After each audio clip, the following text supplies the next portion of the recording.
प्रदेश में मौसम में बड़ा बदलाव आने वाला है, जिससे प्रदेशवासियों को बढ़ती गर्मी से राहत मिलने की संभावना है।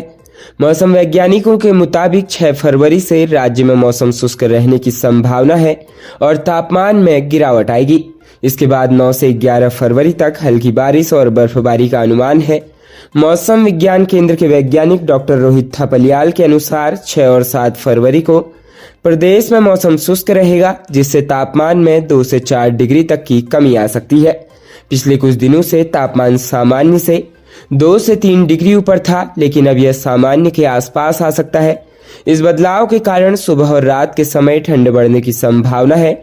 डॉक्टर थपलियाल ने बताया कि 9, 10 और 11 फरवरी को पश्चिमी विक्षोभ के प्रभाव से उत्तरकाशी, रुद्रप्रयाग, चमोली, पिथौरागढ़ और बागेश्वर जनपदों में हल्की बारिश और बर्फबारी हो सकती है। बाकी जनपदों में मौसम शुष्क रहेगा।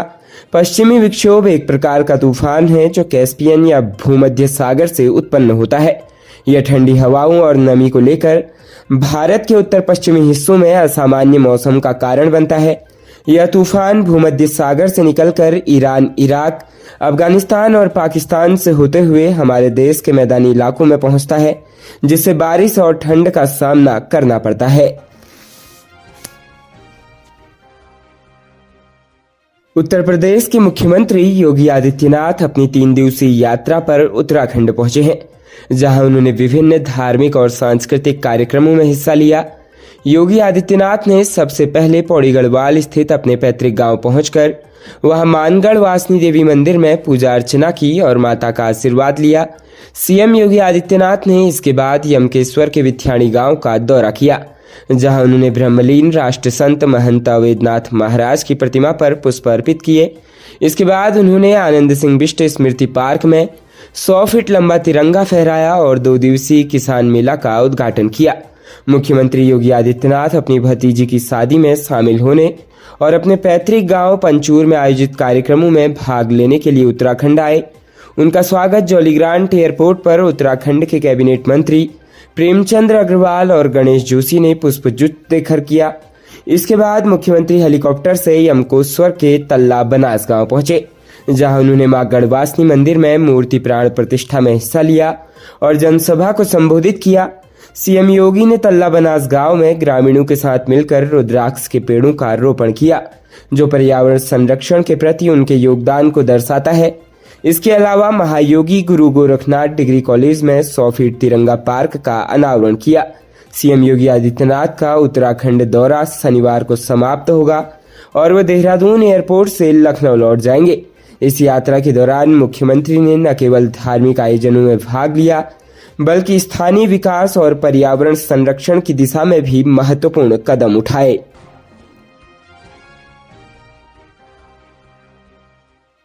राज्य उत्तराखंड में राजभवन में इस वर्ष वसंतोत्सव का आयोजन 7 से 9 मार्च के बीच होगा। बुधवार को राजभवन में राज्यपाल लेफ्टिनेंट जनरल गुरमीत सिंह की अध्यक्षता में आयोजित बैठक में यह निर्णय लिया गया। राज्यपाल ने कहा कि इस आयोजन में अधिक से अधिक लोगों की भागीदारी सुनिश्चित की जाए। इसके प्रचार प्रसार को व्यापक किया जाए, ताकि प्रदेश के पुष्प उत्पादकों और महिला स्वयं सहायता समूह को इससे लाभ मिल सके। उन्होंने बसंतोत्सव के माध्यम से फूल उत्पादन को बढ़ावा देने के साथ ही उत्तराखंड के सगंध पौधों के प्रचार प्रसार की आवश्यकता पर जोर दिया। राज्यपाल ने निर्देश दिए कि पुष्प प्रदर्शनी को व्यावसायिक गतिविधियों से जोड़ने के लिए यहाँ के पुष्पों की न केवल प्रदेश बल्कि देश भर में मार्केटिंग की संभावनाओं को तलाशा जाए। कहा कि आयोजन में IHM और GMVN के सहयोग से फूड कोर्ट की व्यवस्था की जाए। फूड कोर्ट में विशेष रूप से पारंपरिक मोटे अनाज आधारित व्यंजनों को प्राथमिकता दी जाए।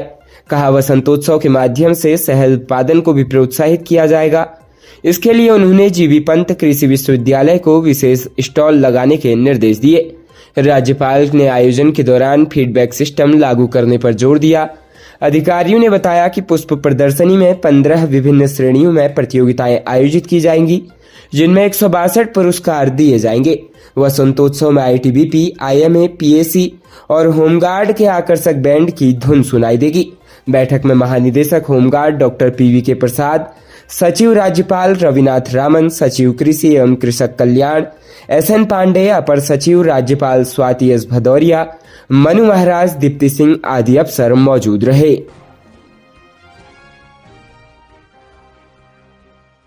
राज्य उत्तराखंड के ऋषिकेश में एक तेज रफ्तार कार ने रिक्शा सवार बुजुर्ग की जान ले ली।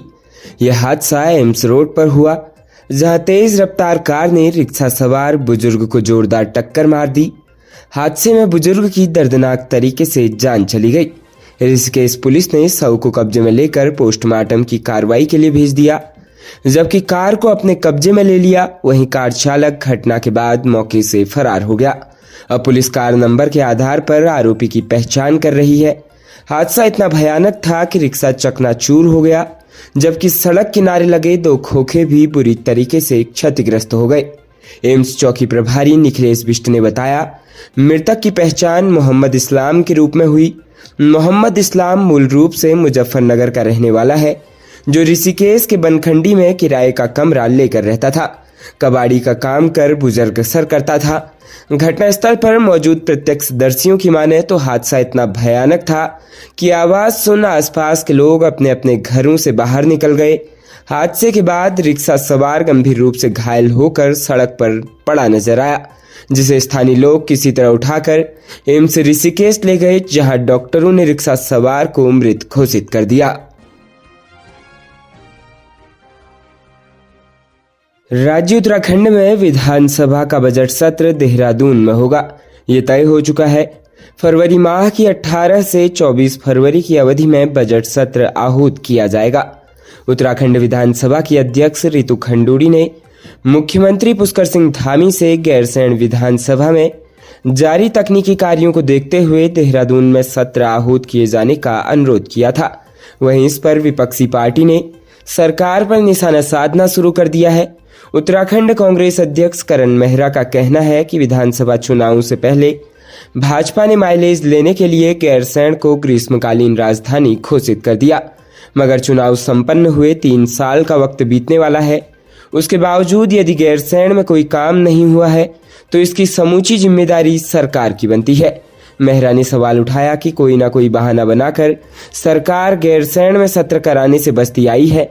कभी 4 धाम यात्रा का बहाना करके सरकार गैरसैंण में विधानसभा सत्र नहीं करा पाई, तो कभी पेपरलेस जैसा तकनीकी बहाना बना दिया गया। उन्होंने कहा कि 2022 से पहले गैरसैंण को ग्रीष्मकालीन राजधानी बना दिया गया। उसके बाद से भाजपा सरकार वहां एक भी सत्र आयोजित नहीं करा पाई। इसलिए अब लोगों को भी समझना होगा कि भाजपा सरकार की कथनी और करनी में कितना फर्क है। उनका कहना है कि भाजपा दरअसल वोट के अलावा समूचे देश में कुछ नहीं करती है।